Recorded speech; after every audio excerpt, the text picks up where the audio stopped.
जय श्री श्याम। आज राजस्थान का एकीकरण, जो एक काफ़ी महत्वपूर्ण टॉपिक है। आज़ादी के बाद भारत का एकीकरण लौह पुरुष सरदार वल्लभ भाई पटेल के नेतृत्व में हुआ। भारत की आज़ादी और विभाजन के बाद देशी रियासतों के विलय के लिए रियासती विभाग का गठन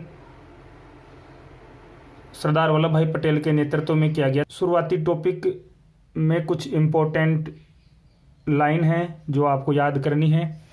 भारत के एकीकरण के समय कुल 562 रियासतें थी, जिसमें सबसे बड़ी रियासत हैदराबाद व सबसे छोटी रियासत बिलावरी मध्य प्रदेश थी। राजस्थान का एकीकरण 7 चरणों में पूरा होता है, जिसमें 8 वर्ष 7 महीने व 14 दिन का समय लगा था। राजस्थान में उस समय 19 रियासतें व 3 ठिकाने थे। 3 ठिकानों के नाम लावा, जो जयपुर रियासत में पड़ता था, कुशलगढ़, बांसवाड़ा, निमराना अलवर रियासत का हिस्सा था, तथा एक chief commissioner state C grade केंद्र शासित प्रदेश जो डायरेक्ट अंग्रेजों के अधीन था, अजमेर मेरवाड़ा था। क्षेत्रफल की दृष्टि से सबसे बड़ा ठिकाना कुशलगढ़ तथा सबसे छोटा ठिकाना लावा जयपुर था। अजमेर मेरवाड़ा में अलग से विधानसभा थी, जिसे धारा सभा के नाम से जाना जाता था। इसमें कुल 30 सदस्य थे। यहाँ का एकमात्र और प्रथम मुख्यमंत्री निर्वाचित हुए थे हरिभाऊ उपाध्याय।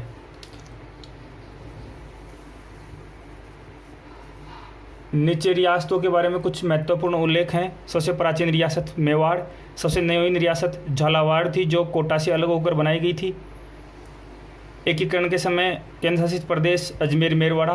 क्षेत्रफल की दृष्टि से सबसे बड़ी रियासत जोधपुर, जिसे मारवाड़ के नाम से भी जाना जाता है। क्षेत्रफल की दृष्टि से सबसे छोटी रियासत शाहपुरा। जनसंख्या की दृष्टि से सबसे बड़ी रियासत जयपुर थी। जनसंख्या की दृष्टि से सबसे छोटी रियासत शाहपुरा भीलवाड़ा वाला है। शिक्षा पर प्रतिबंध लगाने वाली प्रथम रियासत डूंगरपुर। जनतांत्रिक व पूर्ण उत्तरदायित्व शासन की स्थापना करने वाली प्रथम रियासत शाहपुरा थी। जनतांत्रिक व पूर्ण उत्तरदायी शासन की स्थापना न करने वाली रियासत जैसलमेर थी। जैसलमेर को राजस्थान का अंडमान कहा जाता था। यह सबसे पिछड़ी रियासत थी। 1942 में शुरू हुए भारत छोड़ो आंदोलन में जैसलमेर रियासत ने भाग नहीं लिया था। टोंक व जोधपुर रियासत पाकिस्तान में मिलने को इच्छुक थी, तथा भरतपुर और धौलपुर भाषाई समानता के आधार पर उत्तर प्रदेश में मिलना चाहती थी। द्वितीय विश्व युद्ध के बाद इंग्लैंड में सरकार में परिवर्तन होता है और लेबर पार्टी के प्रधानमंत्री के रूप में क्लीमेंट एटली निर्वाचित होते हैं। उन्होंने जून 1948 तक भारत को आज़ाद करने की घोषणा की, लेकिन भारतीय क्रांतिकारियों के दबाववश इसे समय पूर्व 15 अगस्त 1947 को भारत को आज़ाद किया गया। भारत को आज़ाद करने के लिए लॉर्ड वेवल की जगह वायसराय लॉर्ड माउंटबेटन को बनाया। लॉर्ड माउंटबेटन ने माउंटबेटन योजना बनाकर 3 जून 1947 को प्रस्तुत की। लॉर्ड माउंटबेटन को वायसराय की जगह गवर्नर जनरल का पद प्रदान किया गया, तथा इन्हीं के समय भारतीय स्वतंत्रता अधिनियम 1947 पास हुआ, जिसके तहत 14 अगस्त 1947 को पाकिस्तान तथा 15 अगस्त 1947 को भारत का निर्माण हुआ। इस अधिनियम की धारा 8 में उल्लेखित था, ऐसी कोई देशी रियासत जिसकी जनसंख्या 10 लाख तथा वार्षिक आय 1 करोड़ रुपए हो, वह रियासत या तो भारत में विलय हो जाए या पाकिस्तान में, तथा स्वतंत्र देश के रूप में भी स्वतंत्र अस्तित्व बना रख सकती थी। उपयुक्त शर्त को पूरा करने वाली रियासतें राजस्थान में बीकानेर, जोधपुर, जयपुर और उदयपुर थी। बीकानेर नरेश शार्दुल सिंह ने सर्वप्रथम भारत में विलय की सहमति दी थी। सबसे अंत में विलय की सहमति देने वाले धौलपुर के महाराणा उदयभान सिंह थे। एकीकरण के समय सर्वाधिक धरोहर राशि बीकानेर रियासत ने जमा करवाई थी। बांसवाड़ा के शासक चंद्रवीर सिंह ने कहा था, मैं अपने डेथ वारंट पर हस्ताक्षर कर रहा हूँ। यह लाइन कई बार पूछी गई है कि ये वाक्य किसने कहा था कि मैं अपने डेथ वारंट पे हस्ताक्षर कर रहा हूँ। तो ये थे बांसवाड़ा के चंद्रवीर सिंह। रियासतों के एकीकरण के लिए संपूर्ण भारत में रियासती विभाग का गठन किया गया और रियासती विभाग के अध्यक्ष सरदार वल्लभ भाई पटेल को बनाया गया। इसके सदस्य सचिव वीपी मेनन थे। राजस्थान का एकीकरण 7 चरणों में पूरा होगा, जो 18 मार्च 1948 से प्रारंभ होकर 1 नवंबर 1956 को समाप्त। पूर्व में बताई गई सूचनाएं एक आधार थी, उनके डायरेक्ट लाइन टू लाइन प्रश्न पूछे जाते हैं, समझाने का ज़्यादा मैटर नहीं था। अब अपन डायरेक्ट राजस्थान के एकीकरण के जो 7 चरण हैं उन पर चलते हैं। 7 चरणों में प्रथम चरण है मत्स्य संघ की स्थापना। तो पहला चरण होगा, राजस्थान की शुरुआत मत्स्य संघ से होती है, जिसमें राजस्थान की 4 रियासतें वह एक ठिकाना मिलाया गया था। 4 रियासतों के नाम अलवर, भरतपुर, धौलपुर, करौली तथा अलवर का एक ठिकाना निमराना मिलाकर मत्स्य संघ का निर्माण किया गया था। इन रियासतों को नाम याद रखने की ट्रिक है ABCD। ए अलवर, बी भरतपुर, सी करौली और डी धौलपुर, ने से निमराना। इस मत्स्य संघ का उद्घाटन 18 मार्च 1948 को गॉडगिल ने किया था। इस संघ का नाम मत्स्य संघ KM मुंशी की सिफारिश पर रखा गया था। यह प्रश्न कई बार पूछा गया है कि मत्स्य संघ का नाम किसकी सिफारिश के उपरांत रखा गया था, तो KM मुंशी। यहाँ इस संघ की राजधानी अलवर को बनाई गई और राज प्रमुख का पद उदयभान सिंह धौलपुर के महाराणा को दिया गया और प्रधानमंत्री के रूप में शोभाराम कुमावत को नियुक्त किया गया। उप प्रधानमंत्री गोपीलाल यादव और जुगल किशोर चतुर्वेदी को बनाया गया था। जुगल किशोर चतुर्वेदी को दूसरा जवाहरलाल नेहरू के नाम से जाना जाता है। उस टाइम में अलवर रियासत के राजा को राज प्रमुख न बनाने का प्रमुख कारण था उनका संबंध महात्मा गांधी के हत्या से जुड़ा हुआ था। लास्ट में आपको सभी राज प्रमुखों व प्रधानमंत्रियों और उद्घाटन करने वाले व्यक्तियों की एक ट्रिक मिलेगी, जिससे आपके ज़्यादा दिक्कत नहीं आएगी। समय याद रखना है 18 मार्च। दूसरा चरण पूर्व राजस्थान, चरण का नाम भी याद रखना है। दूसरे चरण का नाम था पूर्व राजस्थान और ये 25 मार्च 1948 को, इसमें 9 रियासत व एक ठिकाना शामिल किए गए थे। 9 रियासतों के नाम बांसवाड़ा, बूंदी, किशनगढ़, झालावाड़, डूंगरपुर, कोटा, प्रतापगढ़, शाहपुरा, टोंक और एक ठिकाना कुशलगढ़। लेकिन इसको आपको इस ट्रिक के माध्यम से याद रखना है। बाबू की झाड़ू को प्रेसाटो, बाबू की झाड़ू को प्रेसाटो। इसमें देखो सबसे बड़ी रियासत थी कोटा, तो कोटा को राजधानी बनाया गया और कोटा के महाराजा को राज प्रमुख का पद दिया गया और प्रधानमंत्री शाहपुरा के गोकुलाल अशावा को बनाया गया। उद्घाटन गॉडगिल ने किया था।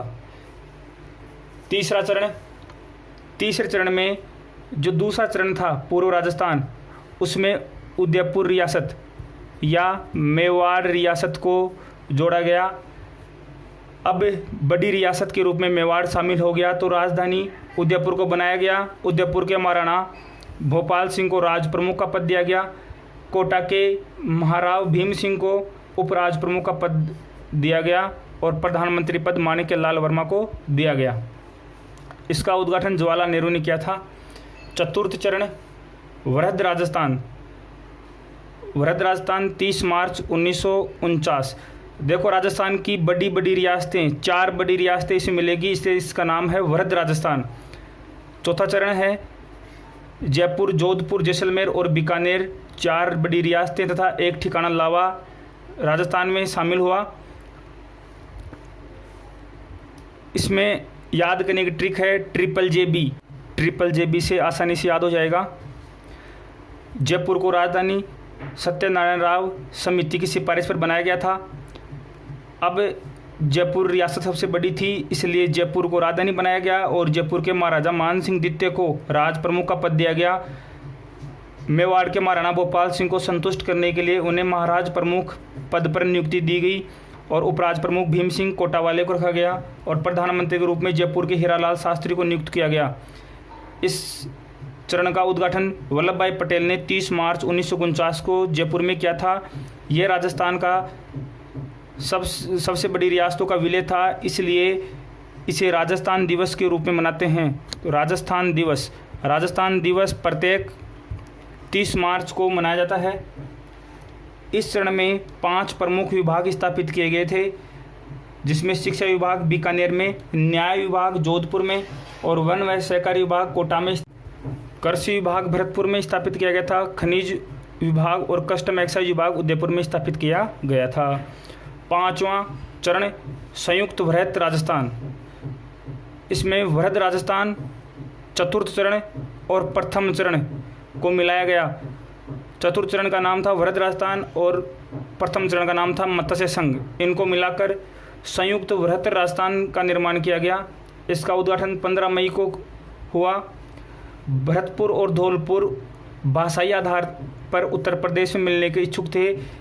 इस विरोध को भांपते हुए शंकरादेव समिति 3 सदस्यीय गठित की गई। इस समिति की सिफारिश के आधार पर मत्स्य संघ को वृहद राजस्थान में मिलाया गया। इस प्रकार राजस्थान का 5वां चरण पूरा हुआ। छठा चरण, इसका नाम है राजस्थान संघ। यहाँ राजस्थान नाम मिलता है राजस्थान संघ। इसका उद्घाटन होता है 26 जनवरी 1950 को, जिस दिन भारत का संविधान लागू हुआ था। सरदार वल्लभ भाई पटेल संपूर्ण सिरोही को मुंबई प्रांत में विलय करवाना चाहते थे, क्योंकि सरदार वल्लभ भाई पटेल स्वयं मुंबई प्रांत से आते थे। वर्तमान में बाद में जाकर मई 1966 में बम्बई प्रांत का विभाजन होकर महाराष्ट्र और गुजरात 2 राज्यों का निर्माण हो गया। इसलिए कई बार प्रश्न में गुजरात आ जाता है, लेकिन तत्कालीन समय में मुंबई प्रांत था। लेकिन राजस्थानियों ने इसका विरोध किया। राजस्थानियों के विरोध को भांपते हुए केवल पर्यटन दृष्टि से महत्वपूर्ण आबू और देलवाड़ा को मुंबई प्रांत में जोड़ा गया और 26 जनवरी 1950 को भारतीय संविधान लागू होने पर राजपूताना के इस संपूर्ण भूभाग का नाम राजस्थान नाम दे दिया गया। राजधानी राज प्रमुख जो चौथे चरण में थे वही बने रहेंगे लास्ट तक। राजस्थान को यहाँ ब या ख श्रेणी में रखा गया। 7वां वह अंतिम चरण, जिसे वर्तमान राजस्थान नाम से जाना जाता है। 1953 में राज्यों के पुनर्गठन हेतु फजल अली की अध्यक्षता में राज्य पुनर्गठन आयोग का निर्माण किया गया था। इसमें एक अध्यक्ष तथा 2 सदस्य एम फणिकर तथा हृदयनाथ कुंजरू ये राजस्थान से थे। इस आयोग की सिफारिश के आधार पर आबू व देलवाड़ा जो बम्बई प्रांत में मिला दिया गया था सहित संपूर्ण सिरोही राजस्थान में मिला दिया गया। मध्य प्रदेश का सुनेल टप्पा क्षेत्र राजस्थान में शामिल कर दिया गया तथा झालावाड़ राजस्थान का सिरोंज क्षेत्र मध्य प्रदेश को दिया गया। राजस्थान का एकमात्र चीफ कमिश्नर स्टेट केंद्र शासित प्रदेश अजमेर मेड़वाड़ा को राजस्थान में मिलाया गया तथा राज प्रमुख का पद समाप्त कर प्रथम राज्यपाल के रूप में गुरुमुख निहाल सिंह को नियुक्त किया गया।